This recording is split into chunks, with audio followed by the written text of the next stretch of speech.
Magic the Gathering players ask the question, is it worth it to buy the new standard legal theme decks from Secrets of Strixhaven? For the second Universes Within set in a row, Wizards of the Coast has released a pair of standard legal, though maybe not standard playable, 60-card pre-constructed theme decks that have absolutely nothing to do with the set they're associated with. These casual decks are intended as an introduction to 1v1 60-card constructed for new players and also to serve as an on-ramp to the standard format. But are these theme decks an improvement on their predecessors? A product that I graded as a fail? Do they contain any value, and are they fun to play against each other or against the decks from Lorwyn Eclipsed? Is there any viable upgrade path you could take to turn these decks into something that could win at games of Friday Night Magic? And if we are going to get 2 of these with every new Universes Within set, so I guess just once more for the rest of the whole year, does that change the way I feel about this product line as a whole? All those questions and more are what's in store, so let's take a look. But first, a quick word from Micro Center, sponsor of today's video.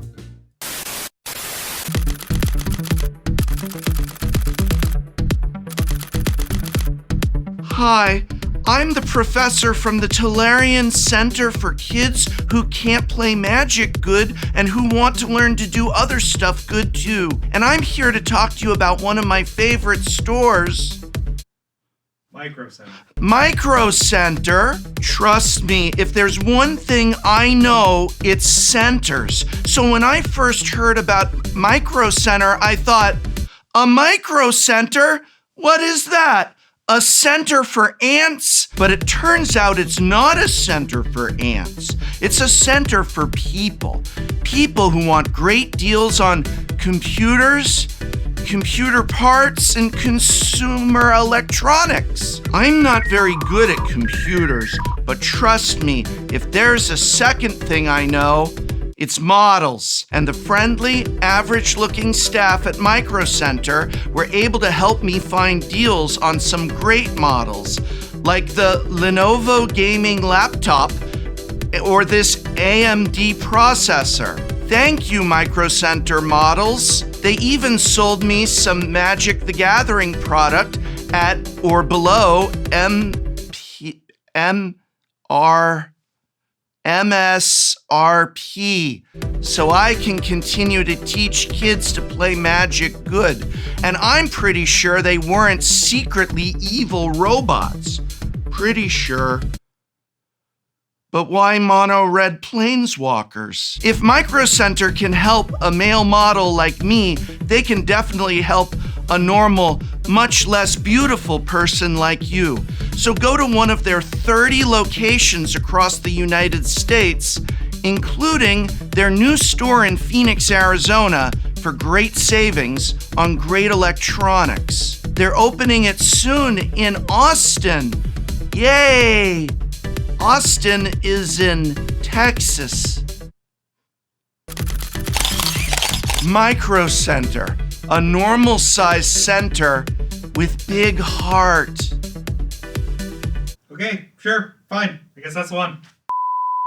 Wow, that guy was really good looking. Thank you, Micro Center, for sponsoring and for pledging to never mark up Magic the Gathering products at your stores. A Secrets of Strixhaven theme deck contains the following. 1 ready-to-play out-of-the-box 60-card deck consisting entirely of non-foil cards from several different standard legal sets. 5 double-sided token cards, a somewhat flimsy deck box, a generously named strategy insert, and a reference card for turn phases with information about a few of Magic's most popular formats. Theme decks do not have sideboards, making them immediately inferior to the Challenger decks from several years ago, nor are they attempting to mirror any kind of standard meta deck. though more on that later in the video. Despite their standard legality, these are casual decks through and through. The MSRP for a Secrets of Strixhaven theme deck is $23.99, the same as it was for the theme decks from Lorwyn Eclipsed. Hey, it's great that they didn't quietly raise the price of this product over the past few months, but it's still worth noting that dual decks used to cost $19.99 for literally twice as many cards, as they contained not one but two 60-card decks, not to mention foils and alternate arts, intended to be battled against one another. Still, $23.99 is less than half the MSRP of a Commander Precon these days, and is still in the ballpark of what I would consider a reasonable price for an introductory product. What's more, on the secondary market, both theme decks are actually selling for less than MSRP. The Azurius Eerie deck is currently going for just under $19 from online sellers, while the Orzhov Lifegain deck is running at about $21. I would also not be surprised to see the cost of the new theme decks drop further by a few bucks over the next several months. So if you're only mildly interested in picking up one or both of these decks, it could be worth waiting until summer rolls around to see if you can get them for a bargain. After all, compare these current prices to what the Lorwyn Eclipsed theme decks are selling at now, just 3 months after they hit the shelves. Selesnya Angels has a current market price of about $19, while the Is It Pirates deck could be scooped up for just $13 on the secondary market. That's no surprise, given the Pirates deck contained the financial value of a steaming cow pie. Speaking of financial value, have the new theme decks gotten any better in that department, or are we still just looking at a box of 60 dimes being sold for the price of 60 quarters? Neither Eerie nor Lifegain contain much financial value relative to their sticker price, though both decks are certainly better than the insultingly low value of the Pirates theme deck. If you were to buy all the singles from each deck individually for their lowest price, for the blue-white Eerie deck you'd have to pay $26.84, and for white-black Lifegain you'd have to shell out $21.18. Obviously, a good deal of those cards are bulk, and so if we were to look only at cards worth $1 or more, the Eerie deck would contain 10 of them, the highest value being in the pair of Enduring Innocence, which go for nearly $5 each. The deck also contains 2 copies of Silent Hull Creeper at just under $2 each, and a full play set of Sheltered by Ghosts, which go for about $1 each. There's also 2 Valgaroth Slayer, which cost under $1 per copy. Looking at standard playability and not value, there are about 15 cards in the list that have seen some amount of meaningful play in the past year or so. There's a play set of Optimistic Scavengers and 3 Entity Trackers, that pair of Enduring Innocence, as well as the play set of Sheltered by Ghosts, and the list also comes with 2 Lost in the Maze. Conversely, the Lifegain deck contains hardly any non-bulk cards. Only the 2 copies of Halia, Guided by Light, are worth more than $1, coming in at about $3 each. There are about 12 solid cards in the mix that see standard play, most notably the playset of Deep Cavern Bat. You'll also get yourself 2 copies of Requiting Hex, 2 copies of Nowhere to Run, 2 copies of Silverquill Charm, and of course, those 2 copies of Hylia. Once again, I really have to say that the value contained in these theme decks is incredibly disappointing. I do not see any reason that a $25 pre-constructed product shouldn't contain over $25 in value. Commander Precons regularly carry a value of double their MSRP even weeks after their release. Why can't the same be true for these theme decks? It really would not be hard to toss a few 1 or 2 ofs of genuinely valuable cards in here. If these decks contained even $40 in value, I would feel so much better about recommending players buy them. As it is, the only reason to buy these precons rather than building them yourself using singles is the convenience factor. The Eerie deck is an auras-focused blue-white enchantments deck designed to trigger Eerie as often as possible. The deck contains 10 total Eerie payoffs: Optimistic Scavenger, which grows your board taller, Gremlin Tamer, which grows it wider, and Entity Tracker, which keeps your hand stocked with fresh cards. Nearly every other card in the list is an enchantment, including a couple enchantment creatures like Enduring Innocence and Silent Hall Creeper, both of which provide a bit of additional card advantage. The deck is fairly removal dense, with 4 copies of Sheltered by Ghosts and 3 of Banishing Light, plus a couple Lost in the Maze as a way to buy time, or just freeze blockers. Sheltered by Ghosts means the deck is capable of gaining massive chunks of life, especially once you've also added an ethereal armor to the sheltered creature. Shard Mage's Rescue protects your key creatures from removal, which is critical given how much the deck relies on keeping an Entity Tracker or Gremlin Tamer in play. Silent Hall Creeper, as an unblockable threat, is a great body to wear all of your auras, especially ethereal armor. The deck is very capable of dealing 20 plus damage out of nowhere by using the double strike granted by Quillblade Laureate. This is a deck that's very powerful when its engines are online, in particular Entity Tracker. This does mean the deck is prone to awkward draws though, especially if you draw too many auras and not enough creatures to enchant. The difference between the games when you have a card advantage engine in place and when you don't are night and day.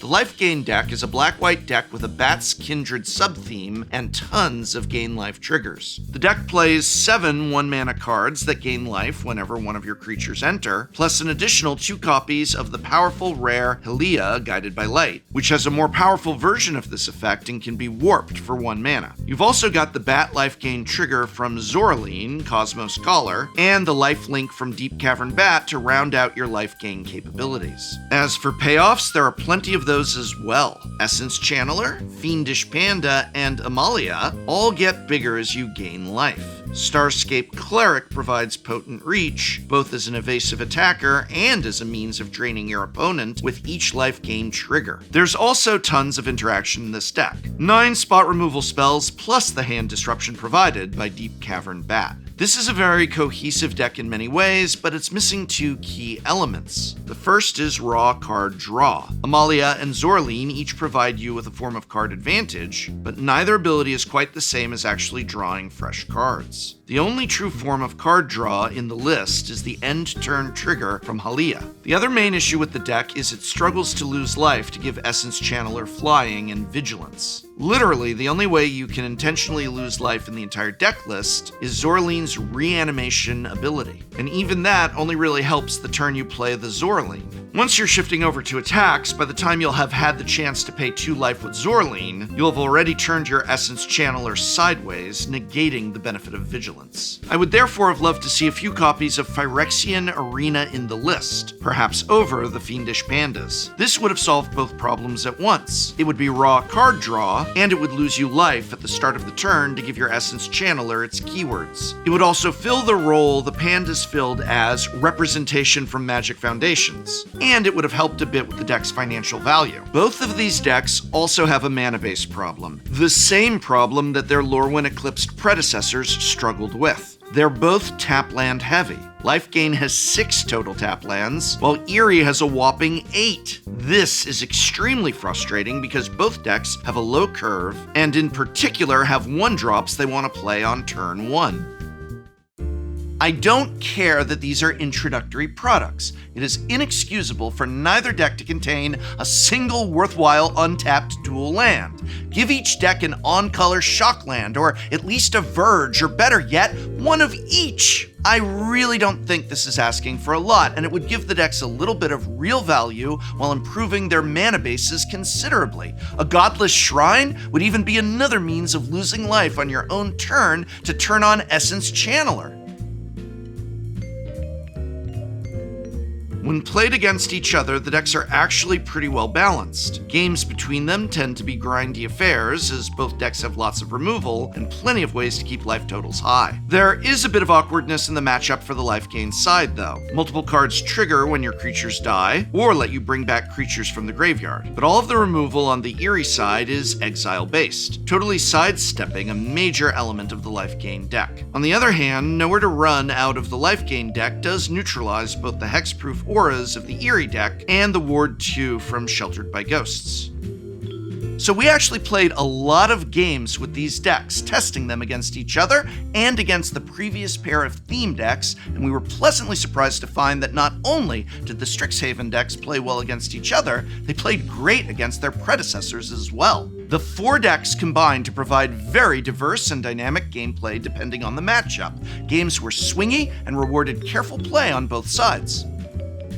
There are many opportunities for interesting decisions in both decks, including several rewarding aha moments for players to discover as they play more with regard to card interactions and trigger stacking. In the Eerie deck, for instance, if you play a Gremlin Tamer on turn 2 and then an Enduring Innocence on turn 3, the Innocence will trigger the Tamer, creating a 1/1 Gremlin which will then trigger the card draw from the Innocence. As for an example on the Lifegain side, if you cast a Starscape Cleric for its Offspring cost when you have a Hinterland Sanctifier in play, you can stack the Cleric's Offspring trigger ahead of the Sanctifier's Lifegain trigger, so you make the baby bat copy before you gain any life. That way, the second bat will also see the life gain from the first bat and drain your opponent accordingly. These are not lines I would ever expect a new player to intuit on their first couple of games with these decks, and in fact, the many triggers to keep track of in both decks may be more than a new player can keep up with early on. But a missed trigger, or 5, is not the end of the world in casual play, and I actually like that there are opportunities, even just within these base deck lists, for newer players to have intermediate tactics suddenly click into place after they've played with them several times. The way these decks play against each other and against the prior theme decks has honestly made me a little more optimistic about the product line as a whole. I still really wish that they had been true dual decks like those of Magic's past. I should be paying the price that I'm paying for one of these to get both of these. But at least now that we have 4 of these, I've seen how they all match up with one another, and I think there is some promise to the theme deck line. This is a product that gets better the more there are of them out there, as it gives players more options for which ones they want to pick up. It's not hard to imagine that once we have 6 or even 8 of these, pulling together a casual battle box of them would make for a really fun game night, even for more experienced players. These are a great product to have on hand, for instance, if you have a friend who's been interested in Magic and wants to learn, and I could also imagine an LGS hosting a fun event where players could sign up, get handed one of these decks, and battle against one another in a 3-round mini tournament. Casual play aside, these are advertised as standard decks, so are they standard viable even at the FNM level? Well, just like the previous theme decks, the answer is no. Between the lack of sideboards, poor mana bases, and suboptimal card numbers, the Eerie deck, for instance, should certainly have 4 entity trackers. You would be hard-pressed to win a single match at the average LGS FNM.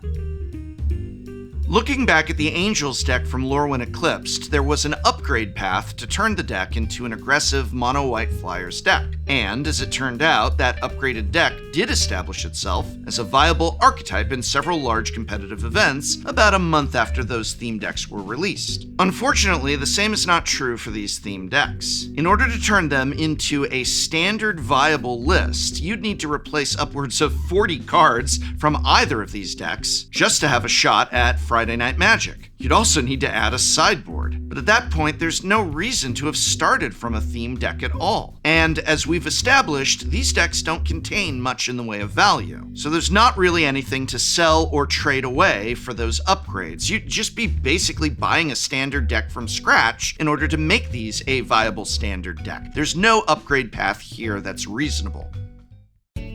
Yes, as casual decks, these are much improved from the prior ones. They're fun to play with, casually, but they are nowhere near where they need to be to win a single game of Standard. If you want to play Standard, you should buy a real Standard deck, but There is no real standard deck for sale. You're gonna have to find a deck list and figure out how to get all of those singles, plus all of the money that you would need to buy all of those singles. But certainly, if you are looking to get a standard deck, this is not where you begin. You don't want to spend your money on a casual theme deck. The only worthwhile purpose for these theme decks is for casual play against one another and the previous theme decks. And all of that further emphasizes my frustration that you have to buy them separately from one another.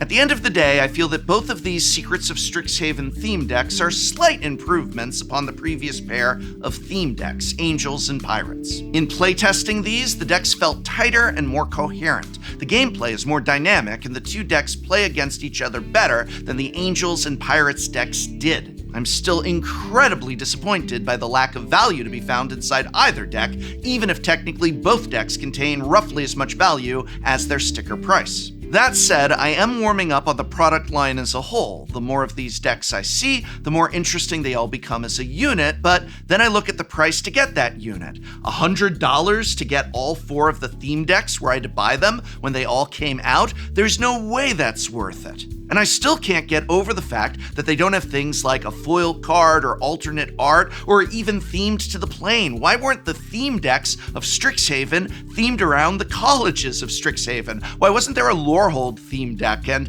a Prismari theme deck and so on? And I don't know, the whole product line just feels confused at this point. Do these want to be dual decks that are sold separately? Do they want to be challenger decks? Do they want to be a casual, non-standard product? It's still kind of a mishmash, and that MSRP does not help it one bit. Final conclusion. While the Secrets of Strixhaven theme decks offer a somewhat better casual play experience than their predecessors, they offer very little else. Despite being standard legal, there is no possibility of standard play, and there is no reasonable way to upgrade either deck to take to a Friday Night Magic. Most disappointing of all, there is no value in the cards contained. No chase rares, no cool pickups, no powerful pieces, or even alternate arts. Both decks are little more than piles of bulk. You can have fun playing with bulk, but you shouldn't pay $23.99 for it. Final grade, D+. I hope very much this video has been of some help to you if you would like to know whether or not it's worth it to buy a Commander Precon or perhaps just that hard-to-find codex. You can check out our video reviews here and here, or by looking in this video's description. Or just watch me, the professor, play on the newest episode of Shuffle Up and Play. It's a great game and a great gang, so be sure to check it out if you have not already.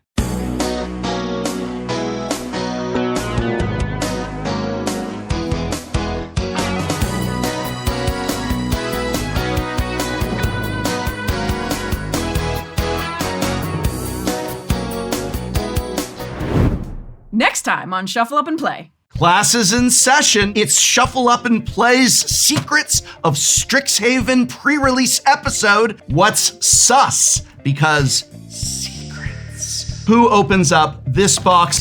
I need this! I am so tired of turtles you do not understand. I am going to lose it! Look. Oh, I got secrets. Oh, secrets. Is a returning mechanic in this set, and this is one of the most well-known secrets cards. I will play secrets. It's a secrets. that can. I got secrets. I didn't realize it was in the special guest. I didn't know either. I got Wait, there's special guest secrets. That's so cool. If you ever find yourself with a good prop and an evil prop, and they're saying, "I'm the real prop," just ask them to count to 3.